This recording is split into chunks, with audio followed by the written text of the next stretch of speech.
World War II has the unfortunate distinction of being the war in which the most people died. Um, Numbers aren't easy to pin down because of the nature of mass brutality in a total war. But the best, many argue low, estimates sit right around 56.5 million lives lost worldwide. And of those, nearly half were Soviet. Some say the number of total worldwide deaths is closer to 80 million, so somewhere in between 56 and 80 million people died.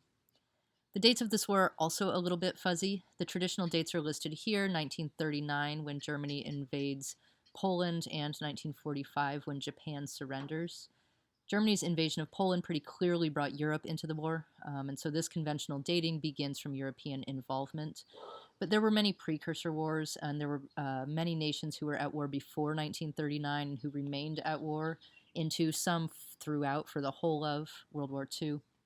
And so some historians argue that these earlier dates are more indicative of a true global war era, that in fact many different regional wars were breaking out all over the world, and it makes most sense to see World War II as beginning much earlier, but really coalescing around 1939 or even 1941. A couple of examples of that are the Spanish Civil War, which erupted in 1936, but in which Mussolini and Hitler both got involved. Also, Japan invades China in 1937, and for many, that marks the beginning. Japan would remain in the war until 1945. For us here, though, I've listed the conventional dates: 1939 to 1945. U.S. involvement began in December of 1941 after Japan attacked Pearl Harbor and Germany declared war upon America.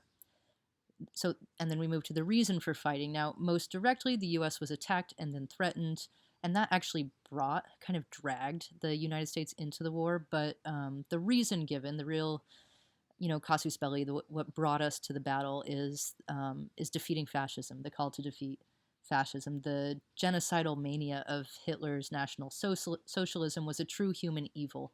And because of the nature of this enemy, some will argue, historians, political scientists alike, that this was America's only noble war for a genuine and true reason. Now, the image that you see here is a classic representation. It's Marines raising the flag on Iwo Jima.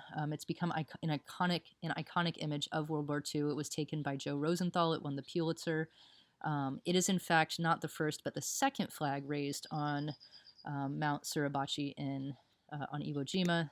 The first flag raised you see here in the upper left, and it was determined that that flag was a bit too small to be seen, to be visually accessible from the top of this volcanic mountain, and so they went and got a bigger flag.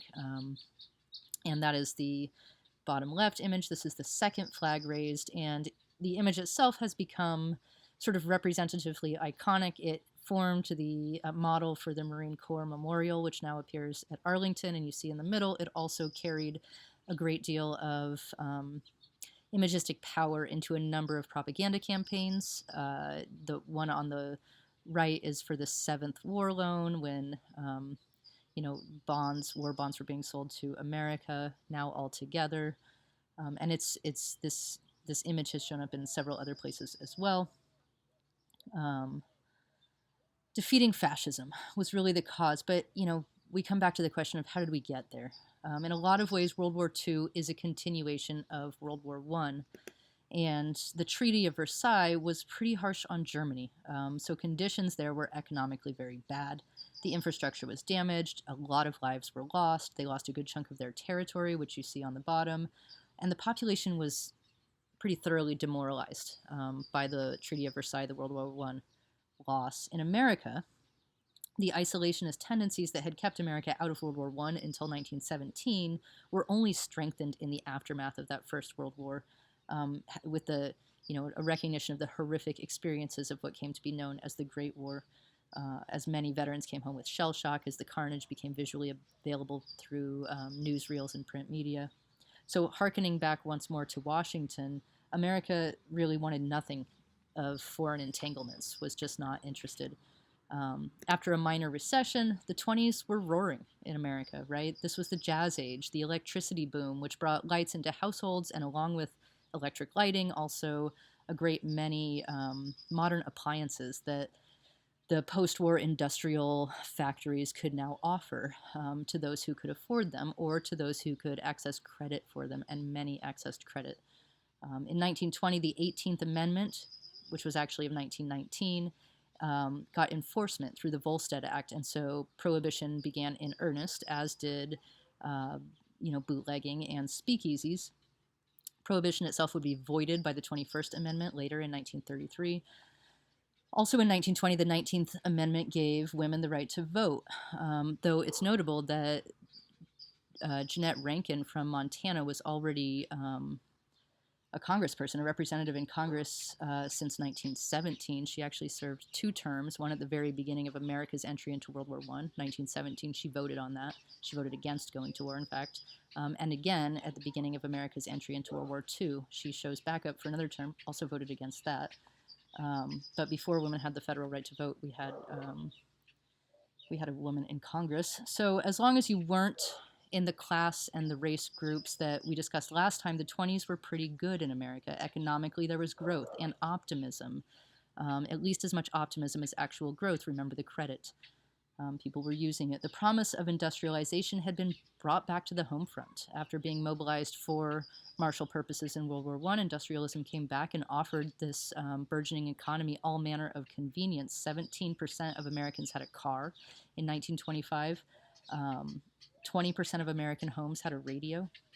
And then, for reasons that make a great deal of sense to economists, upon reflection, October 24th, 1929 saw the beginning of a free fall in the stock market. That was a Thursday. The following Tuesday, October 29th, 1929, is the date most often given for the very beginning of what's now known as the Great Depression. And what we see here is that weekend between Thursday and Tuesday when the stock market really crashed and a lot of people lost an enormous amount of wealth. Now, at this point, Herbert Hoover was the president. He was incidentally the first president to be born west of the Mississippi. He was born in Iowa. And he was a self-made millionaire. That's who this guy was. And really, it seems self-made. He donated his presidential salary to charity. He was the one who would go on to make the Star-Spangled Banner the national anthem in 1931. In October of 1929, though, Hoover failed to recognize the magnitude of the financial crisis he was witnessing or the cataclysmic influence it would go on to have on national and global finances for over a decade. In less than a week, the crash cost more than the entirety of American involvement in World War I. So, and, how did he not see this, right, is a question. Well, he wasn't the only one, to be fair, and part of the reason he didn't see it, he was a rugged individualist in the American model. The frontier spirit was strong in him, and he believed Americans should pull themselves up as he saw himself to have done in his life. So what federal relief was offered under Hoover was offered to banks and corporations on a trickle-down model. It did not trickle down. Numbers weren't in any official way tracked at this point, so what we have are the best estimates of contemporary writers, which are reasonable best estimates, and they're pretty, if anything, low. 25% of the workforce ended up unemployed, and that number skyrocketed up to 50% for Black Americans, whose jobs were often taken and given to white folks. Wages for those who still had their jobs fell precipitously. So even if you still had a job, you were making much less money. And there was no social safety net, no unemployment insurance, nothing like that. And to boot, an historic drought, combined with the effects of unconsidered large-scale industrial farming, led to the Dust Bowl in 1930, driving 2.5 million people out of the farmland that had been known as the American breadbasket. So this was an extra, added on. This is 1930, and this, following immediately on the heels of a stock market crash. If you somehow missed it in high school, Steinbeck's Grapes of Wrath, that book, really does an excellent job of portraying this moment. Incredible loss. And so this was the time of hobos, right? Both the Dust Bowl and the Depression contributed to a culture of hobos, which is pretty rich in terms of especially like folk music and literature, poetry, but also of Hoovervilles, which were these sort of shanty towns where displaced and unemployed and poverty-stricken families would build houses, temporary housing out of whatever they had. Corrugated steel was a great find, but also cardboard was often used. Whatever you could get to cobble together a home for you and your family. These sprouted up everywhere across the country. They were known as Hoovervilles, and you can see in this one it looks pretty destitute, but there's also American flags flying everywhere. So there was this kind of, nationalism running through. Anyway, they were known as Hoovervilles after President Hoover. Then there were what were known as Hoover blankets, which were newspapers. There were the Hoover wagons, which were, automobiles being pulled by what were farm animals because the people who owned them no longer had a farm, no longer could afford gas for their automobiles, so they hitched them up like wagons. They were known as Hoover wagons. And finally, Hoover flags. They called the empty pockets Hoover flags. America really lambasted Herbert Hoover. Maybe not altogether fairly. Could he have stopped the crash? Probably not. The forces were much bigger than him, but there was really a lot of suffering. And his response didn't seem to be commensurate to the task at hand. He did continue on in politics, worked for the administrations of both Truman and Eisenhower. Before his own presidency, he had been in high positions in the administrations of both Harding and Coolidge, so he spent a fair amount of time in the White House, notably not in the White House of FDR, whom we'll turn to in a second. The Depression spread worldwide, and it played an incalculable role in leading a financially desperate and civically broken Germany to Hitler, who promised living space, right? And room and all the things that Germany felt that it was missing. Also, a sense of civic identity, rooted in, as we now know, and as they knew at the time, genocidal racist policies. But he came to power in 1933. Now, America, remember, was already at this point isolationist, had a history of this, and now it was broke. So both isolationist and also just flat broke. Industrialization, this massive wave of industrialization, which changed the lives of many people and not altogether for the better, to say the least. The Great War, and now the Great Depression. The late 20s, early 30s saw what Arthur Schlesinger referred to as the crisis of the old order. Democratic capitalism was genuinely in question as a system, and was pretty clearly failing really a lot of people. And so in the 1932 presidential election, we have entering the scene Franklin Delano Roosevelt. This was not, he was not a working man candidate for a nation economically imperiled. He was not that. Hoover was, he was a self-made millionaire. He was orphaned young. He lived in poverty. He put himself through college. I'm pretty sure he was in the inaugural class at Stanford. He lived with like the construction workers at the time. He worked his way spectacularly out of in early poverty. He was the American dream in a lot of ways. Hoover was, from rags to riches, right? FDR was not that. He was born rich. He was privileged. He was old money. He went to all the most prestigious schools. He had all the best jobs.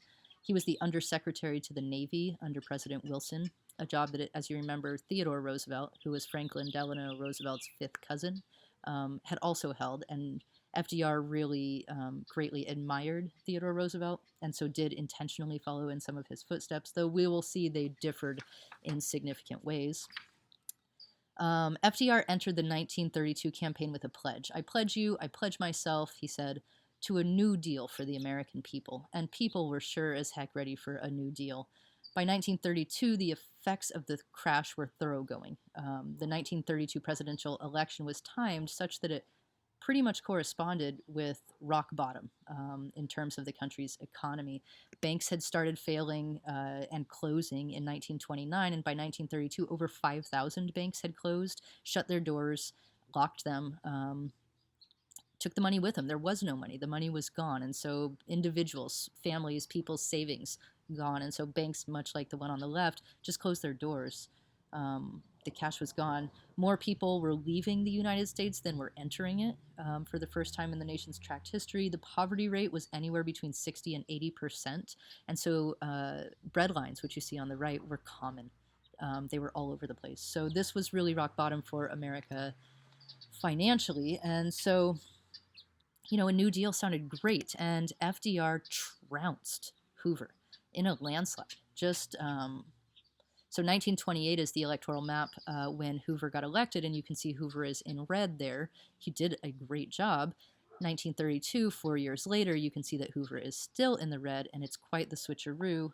Um, and FDR, becoming president in 1933, remained president until 1945, which is 4 terms. That's 4 terms. And presidential term limits weren't introduced until 1947, so he will be the last one you see with more than 2 terms, but he did 4.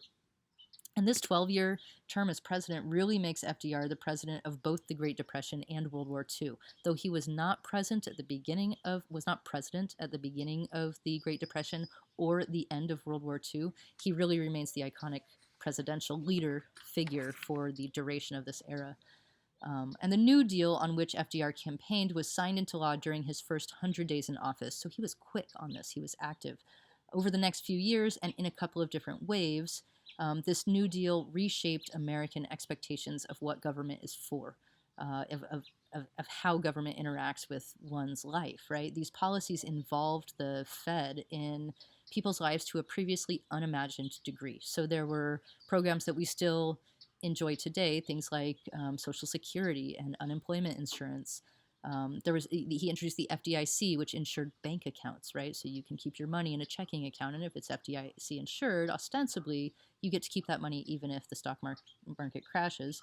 Introduced the SEC, or the Security and Exchange Commission, which monitors and regulates trading on Wall Street, but also all of the works projects, right? That you see some propaganda posters for here. The CCC, the TVA, the WPA really put Americans to work. And one of the things that Americans did through the WPA was make these posters. So artists were paid. There's WPA projects all over the place. Locally, we have a number of them in Humboldt. Murals, carvings, relief sculptures, and posters.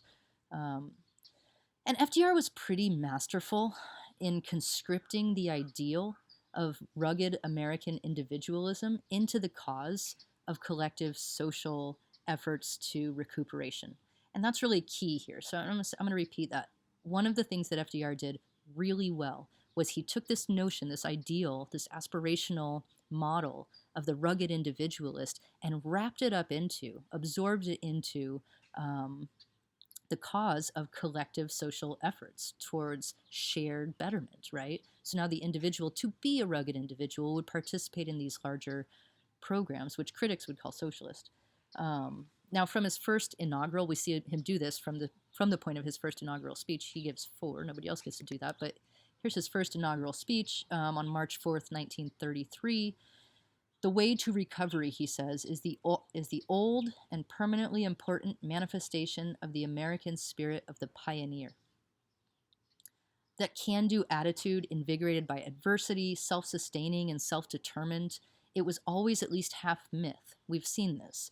But it was also altogether enmeshed in the American character and what people understood themselves to be as part of this national body. And anything that smacked of socialism was a non-starter.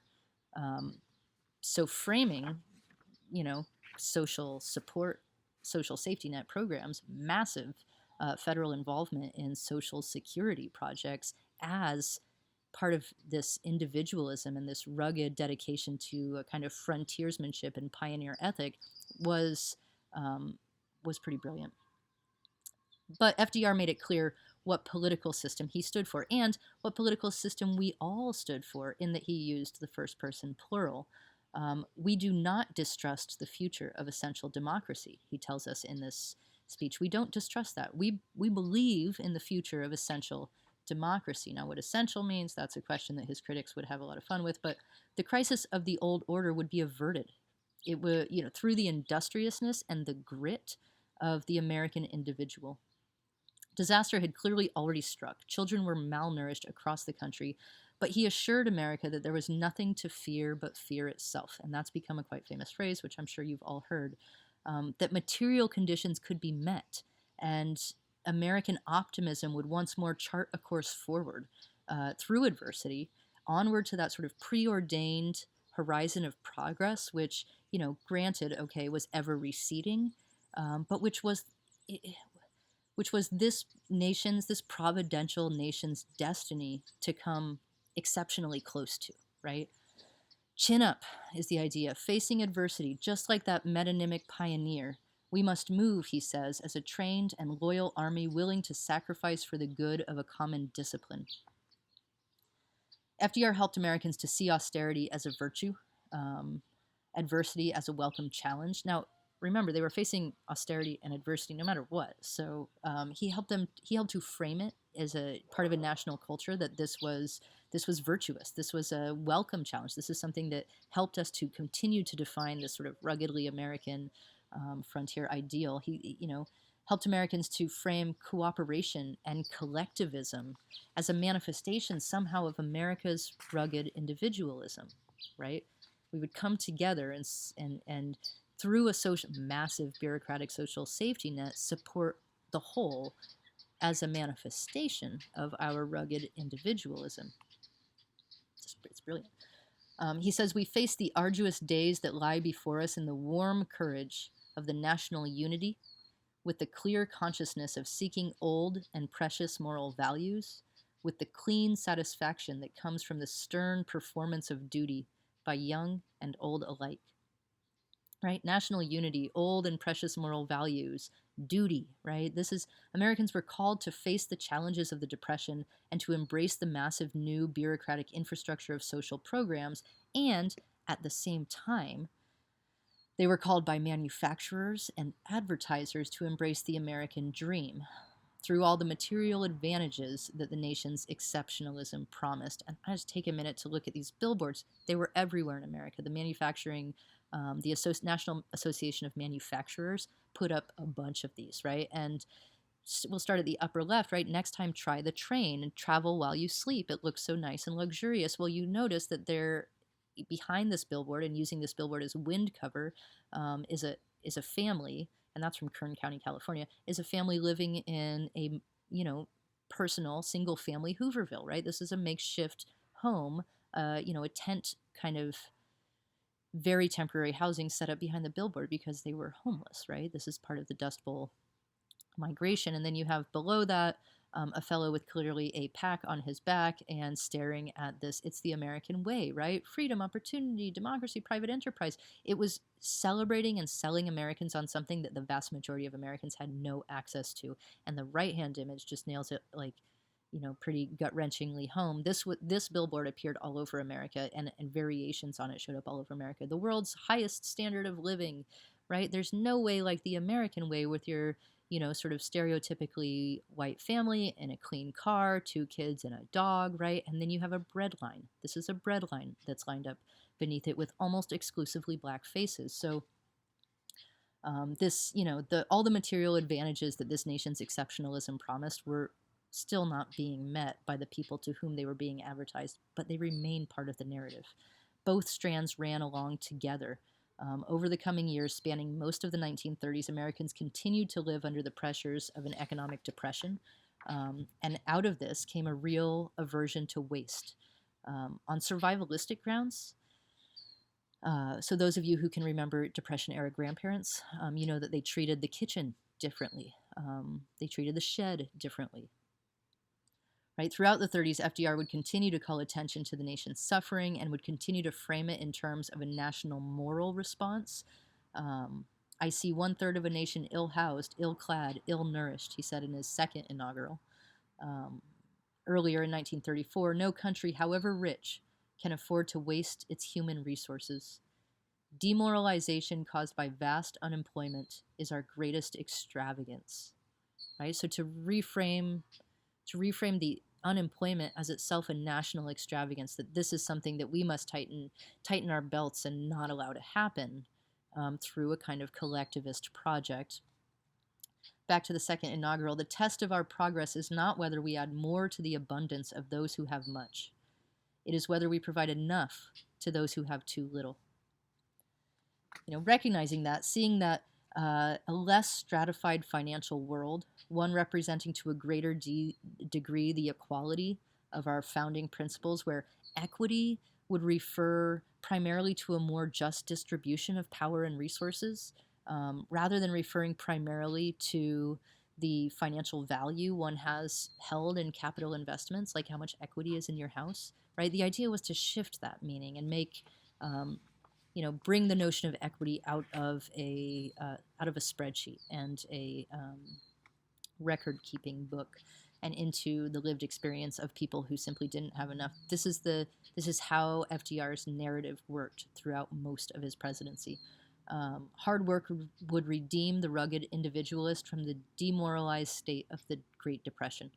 And success in that recuperative endeavor was visible to FDR already by that second inaugural. The greatest change, he says, the greatest change we have witnessed has been the change in the moral climate of America. Now, this was optimism. This was idealism, that America's powerful would realign their priorities to support those in need, to limit their own profits, and promote more equitable distribution was the constant call. Some did. Most didn't. But the vast majority of Americans learned to expect less during the Depression. They learned to work hard, to avoid wastes at all costs. And this sort of rugged, diligent pragmatism at or very near the center of the American character saw its roots in that frontier pioneer character that had been established and lived into generations before. In 1938, FDR tells a crowd, "The cavalry captain who protected the log cabins of the Northwest is now supplanted by legislators." Right? By legislators who help to enact the New Deal policies to protect the American workers who themselves embody that spirit of the frontier. What once was the cavalry captain protecting America's, self-determination through warfare was now the legislator protecting Americans' self-determination through social programming, but in a newly industrialized frame. Because at the end of the day, all the adversity, all the demoralization, the working hard and expecting less and wasting nothing, it was still going to be answered. It was still going to be redeemed through industry, technology, manufacturing, and sales. In the 1930s, the number of U.S. households with a refrigerator went from 8% to 50%. This did help to waste less food, right? It changed Americans in that respect. I'm not sure that we waste less food now that we have refrigerators than they wasted in 1920, for instance. But anyway, convenience products, cheap, shelf-stable foods flourished, right? And though we might continue to love them today, they're not entirely healthful. What FDR called the effort, courage, sacrifice, and devotion that he called on Americans to manifest would be expended and manifested in a free market liberal democracy. That system was, by and large, almost exclusively accepted as the natural environment for the growth and health of the sacred principles of liberty and justice and equal rights. And we think back to those, our early considerations of myth and the function of myth. And this is what myth does. It transforms history into nature, right? So now, in order to foster liberty and justice and equal rights, to foster these values, naturally you must have a free market liberal democracy. And the free market part of it really comes to shape American principles more so than the liberal democracy part of it in a lot of ways. The system, the industrializing free market liberal democracy, that system would be mobilized in turn to support those sacred principles, right? Of liberty and justice and equal rights, of democracy writ large, still maintaining the neutrality that was formalized in 1935's United States Neutrality Act, still avoiding foreign entanglements, still staying out of the war. FDR exhorted Americans in December of 1940, "We must be the great arsenal of democracy," he said. "We must be the great arsenal of democracy.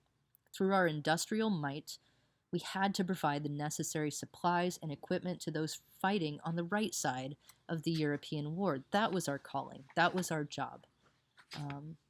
Providing these goods, especially to Great Britain, would enlist the labor of a depressed workforce and engage the infrastructure of a stagnating industrialism.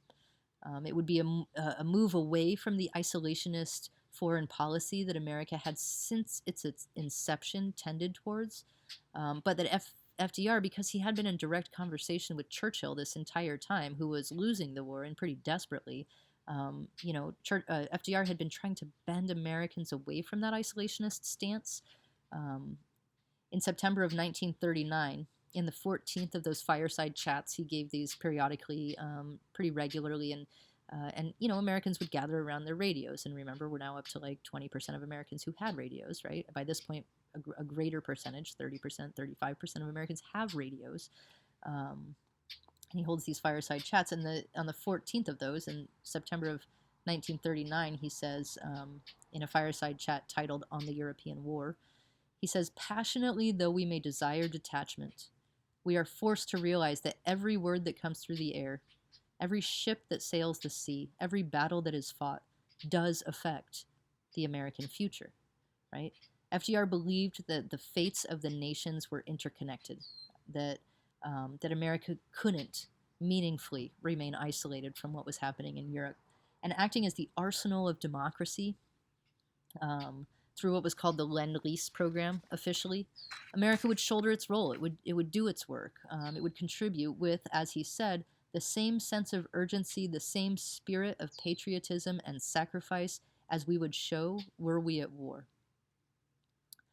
A couple weeks after he called America to be that arsenal of democracy, to see our industrializing infrastructure and human resources as in service to and a necessary support for that highest of values, democracy, right? A couple weeks later, in his 1941 State of the Union, FDR gives America a call to action that is more deliberately and more explicitly founded on and oriented towards a set of values, what he calls the 4 essential human freedoms: freedom of speech, freedom of worship, freedom from want, and freedom from fear. And we've seen that stamp on the upper right before he understood this to be a frontier upon which America was called to embody its pioneer spirit. America adopted these as mythic truths without hesitation. These were essential human freedoms, and they were they were worth mobilizing the nation for. That seemed clear to the nation. Roosevelt made the argument here for rejecting the post-World War I isolationism that had gripped the U.S., that had some in positions of power standing on firm anti-interventionist grounds. This is Europe's war, they said. This is none of our business. Let Germany do whatever Germany's going to do. They're the power over there. It's not us, and it's not our concern, right? That's the anti-interventionist stance that had a voice in the corridors of power. It had a voice in Congress. And anti-Semitism played into it pretty largely. Not always, but pretty largely. And by the end, it was difficult to maintain an anti-interventionist stance without, without being either anti-Semitic or like anti-human, right? As in, and that anti-Semitism showed up in Henry Ford's of Ford Motor Company, right? Motor Company. Henry Ford's Dearborn Independent, which was explicitly anti-Semitic. And it stood out in Charles Lindbergh's America First Committee. Now, a lot of committee members were upset that Lindbergh had sort of co-opted their anti-interventionist message and made it explicitly anti-Semitic. They were not down with anti-Semitism, some of them, but Lindbergh was a very influential voice, and he spoke at their conference, at their committee meeting, and he argued that, and he spoke often, and he argued that British and Jewish forces were trying, quote, for reasons which are not American, to involve the U.S. in war. And the Jews, for Lindbergh, were especially a threat. They posed a greater threat through their, quote, large ownership and influence in U.S. industries, especially media industries, right? Banking industries. Of course, we don't condone their persecution, he said. And by this point, the death camps we already knew about those. Those were not sort of secret, right? We knew about the death camps. And he says, of course we don't condone their persecution. Of course not. But the war is their business, not ours. So it's to this sort of anti-interventionist argument that FDR responds in that 1941 State of the Union. He says, we know that enduring peace cannot be bought at the cost of other people's freedoms. and we're looking for enduring peace, right? Accepting a peace with Nazi Germany would not be peace. He argued, and many people wanted him to do that. Nazi Germany was taking over Europe. Just make a deal with him, right? That was the argument. We are not getting involved. Sign a treaty. Make a deal, right? And FDR says, no, the dictator's peace is no peace at all. Like, we're not signing a treaty with them. He says, such a peace would bring no security for us or for our neighbors. And then he goes on to quote Franklin in that quote that we've already looked at. Those who would give up essential liberty to purchase a little security deserve neither liberty nor security. And this seems to me a really powerful use of that quote. He's not arguing for war here in the speech in the 1941 State of the Union. He's not. This is almost a year before Pearl Harbor. America, on the whole, did not want to go to war. Could not imagine embroiling itself in that kind of sacrifice, having just made it through 10 years of severe economic depression. He's arguing for sending materials. That's it, right? And when the money runs out and the Allies can no longer pay, he's arguing that we keep sending them, right? You keep sending the tanks, you keep sending the ammunition and the guns, you keep sending the planes, you keep sending all of it. Because the war in Europe was trashing these 4 essential human freedoms, which everyone should have: freedom of speech and religion, freedom from want and from fear. Now, we know that those freedoms were not protected at home for a great many people. One example, Elbert Williams, secretary of his local NAACP chapter in Tennessee, was lynched in June of 1940. And in The Soul of America, a book by historian John Meacham, Meacham quotes the response that the Pittsburgh Courier, a newspaper of the time, published to Williams's murder. This is what the Pittsburgh Courier had to say. There is something definitely wrong about a so-called democratic government that froths at the mouth about terrorism abroad, yet has not a mumble of condemnation for the same sort of thing at home. That was 1940. Yet, as theologian and Professor Reinhold Niebuhr wrote in February of 1941, yet we believe the task of defending the rich inheritance of our civilization to be an imperative one, however much we might desire that our social system were more worthy of defense. In the first months of 1941, America was still in a depression. Though it was starting to come out of it, it was still in a depression. The 4 freedoms really captured the hearts and the minds of Americans, right? What we see at the bottom are the Norman Rockwell illustrations that were released, each with a corresponding essay responding to the freedom pictured, right? And there's a couple things we might note about them. These were very popular. This was Rockwell. He was the iconic illustrator of American life, right? Of the American mythos. And that what we can note about these pictures is that every single face in these pictures is white. We can note that.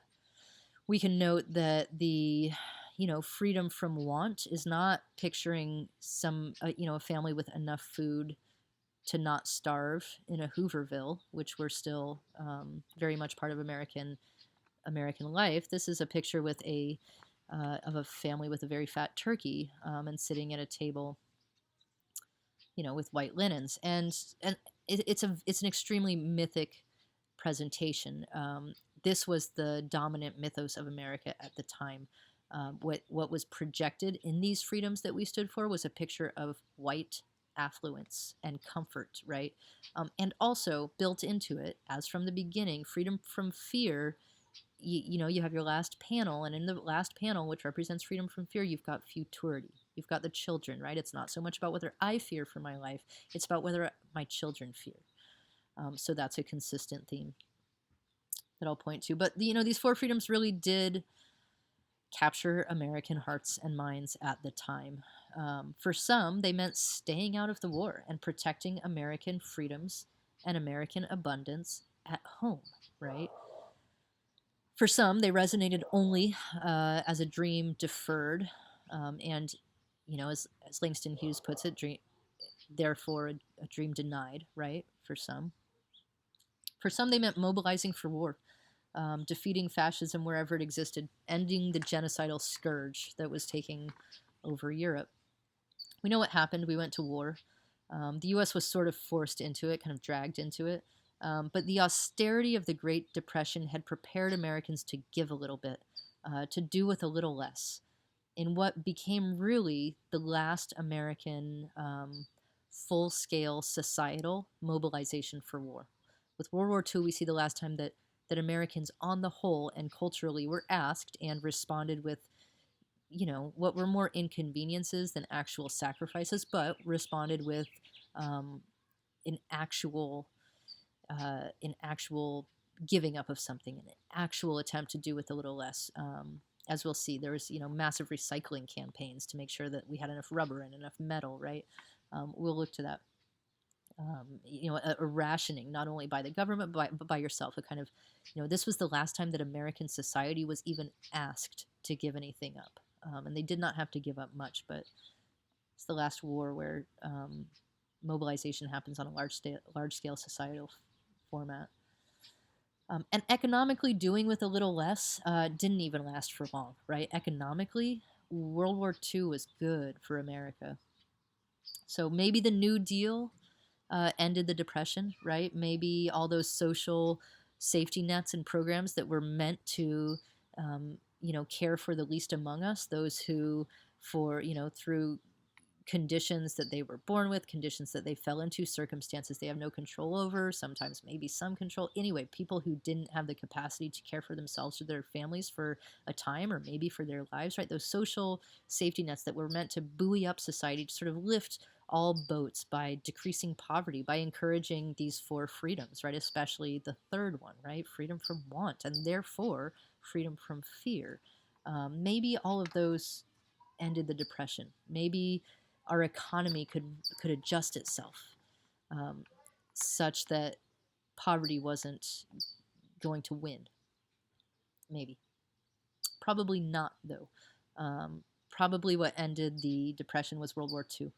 Between 1933 and 1941, the New Deal added $3 billion to the national debt.